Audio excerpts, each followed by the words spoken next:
Sabe como o xadrez meio que salva a vida da menina lá na série do Netflix, no Gambito da Rainha? Agora eu vou te contar uma história de que talvez o xadrez possa ter sido a causa da morte do último grande imperador Inca. Vamos ver o Gambito do Sapa Inca.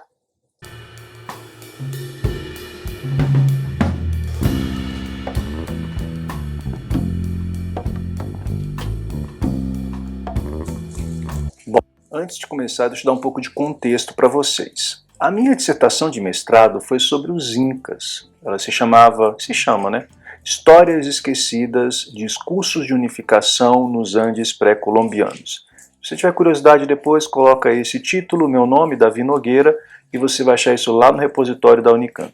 Pois bem, quando eu estava estudando para a dissertação de mestrado, uma das histórias que mais me chamou a atenção foi que talvez o último grande imperador inca, o Atahualpa, tenha morrido por causa do xadrez, do jogo de xadrez, esse mesmo do seriado da Netflix, o Gambito da Rainha. Quer dizer, lá o Gambito meio que salva a vida dela, né? Aqui, nessa história real, ou talvez não, o xadrez foi a causa da morte do cara. Eu vou explicar para vocês o que acontece, mas primeiro eu vou explicar um pouco sobre como ele chegou a ser preso. Bom, a história é mais ou menos assim. O Império Inca era um império muito grande, ele ia desde a Patagônia, do sul da Argentina, até o norte do continente sul-americano, ali no Equador, em Quito. Então era muito grande, eles chamavam o império deles de Tahuantinsuyo, Reino dos Quatro Quadrantes.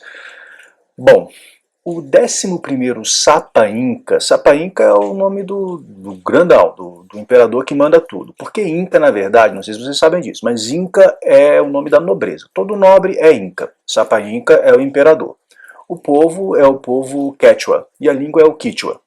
Quechua, Quichua, Inca, Sapa Inca. Enfim, bom, o 11º imperador, ele tinha alguns filhos, e lá no norte, lá onde hoje é o Equador, Quito, estava tendo revolta. Então ele deixou um dos filhos em Cusco, no Peru, onde é o centro do mundo inca, e foi com outros filhos para o norte para acabar com a rebeldia lá. Bom, chegando lá, o 11º Sapa Inca pegou uma doença misteriosa e morreu. A doença era misteriosa, mas a gente já sabe que doença é essa. Era a varíola, que já estava se espalhando pelo continente. Veja só isso, hein? Porque os espanhóis já tinham chegado anteriormente lá nos astecas, na América do Norte, lá no México. E a doença varíola já estava se espalhando. Então a doença já tinha matado o imperador Inca antes mesmo dos espanhóis chegarem no que era o Império Inca. Bom, quando o imperador morreu, começou uma disputa entre dois filhos, o Atahualpa, que era o que tinha ido com o pai para Quito para acabar com a revolta, e o Huáscar, que era o que tinha ficado com a nobreza de Cusco. O nome dele é Huáscar, igual aquele chá. Não sei se tem alguma relação. O fato é que o irmão que tinha nome de chá, Huáscar, foi preso pelo Atahualpa, o que tinha ido com o pai lutar lá em Quito. E ao mesmo tempo os espanhóis estavam chegando no Império Inca e o Atahualpa ficou sabendo que tinha esses caras mal cheirosos, peludos, que vinham em casas flutuantes, que eram os espanhóis. E ele ficou curioso. E o Francisco Pizarro, que era o chefe dos espanhóis, sabia que havia guerra civil, ele viu a destruição no reino, e ele soube que o Atahualpa, que era um dos grandes e que, na verdade, estava vencendo a guerra, também estava ali perto. E aí o Francisco Pizarro mandou emissários até o Atahualpa, dizendo que ele queria muito encontrar o Atahualpa e que ele tinha presentes maravilhosos para o Atahualpa. O Atahualpa não era bobo, e ele estava muito curioso para saber quem eram esses homens brancos que estavam vindo em casas flutuantes. De forma que ele aceitou encontrar o Francisco Pizarro na praça principal da cidade ali perto, que era a cidade de Cajamarca. Bom, o Francisco Pizarro, com os seus 100 e poucos soldados, fez uma emboscada para o Atahualpa. E isso é muito interessante porque os incas não tinham o conceito de emboscada. Para o Inca, se você ia fazer uma guerra, você precisava avisar antes, mandar um e-mail, um emissário, alguém, alguma coisa, e dizer, olha, vamos fazer uma guerra. Portanto, nem passava pela cabeça deles que eles podiam estar indo para uma armadilha. Eles foram com roupas festivas, com tambores e carregando Atahualpa numa liteira toda de ouro. E quando ele entrou na praça principal de Cajamarca, o Frei Francisco Valverde, que é um dos cronistas dessa história maravilhosa, disse que ele viu muitos espanhóis, inclusive, mijando nas calças de medo ao ouvir o canto dos soldados incas. Pois bem, o Francisco de Valverde desce com uma Bíblia para falar com Atahualpa. Por que ele desce com uma Bíblia para falar com Atahualpa? Porque essa era uma exigência da Igreja Católica, humanidade acima de tudo. Antes de fazer a chacina, você precisa dar a chance ao chacinado de se converter à verdadeira religião. Pois bem, o Frei desce com o breviário, com a Bíblia, e desce também com um intérprete, o Filipilo, um cara que tinha sido aprisionado alguns anos antes ali naquela região e que falava o quichua e que aprendeu a falar o castelhano na prisão. O Filipilo desce, é o intérprete, e o Frei Vicente de Valverde chega e fala: olha só, aqui eu tenho a palavra de Deus, eu estou te dando a palavra de Deus e é a chance de você se converter ao verdadeiro evangelho.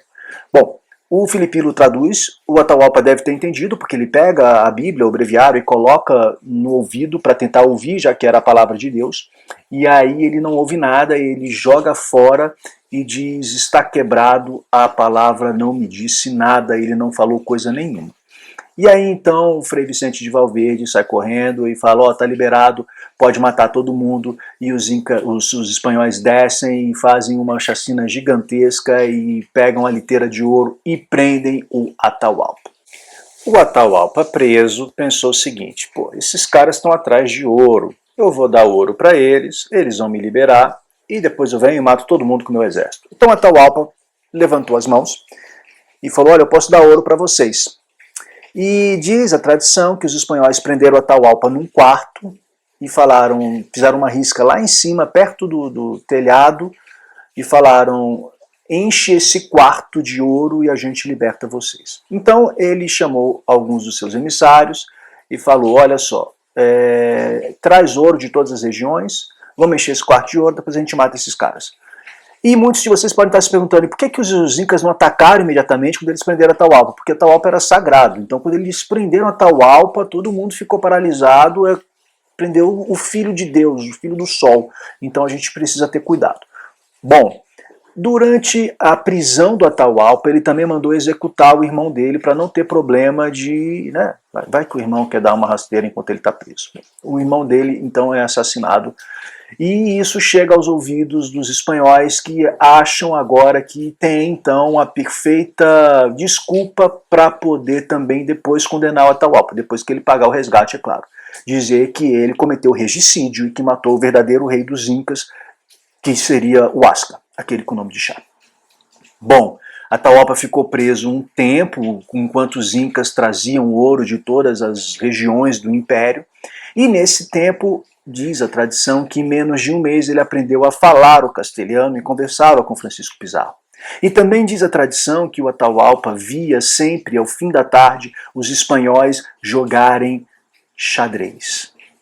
E que em determinado momento, em um dia, quando dois espanhóis estavam jogando xadrez, o Atahualpa, e um deles só fazia um movimento, o Atahualpa disse: não, faz isso não, você vai perder. Ao invés disso, faz aquilo. E todos ficaram espantados que o Atahualpa tinha razão. Aquele movimento era o movimento correto, o cara fez o movimento correto e venceu a partida.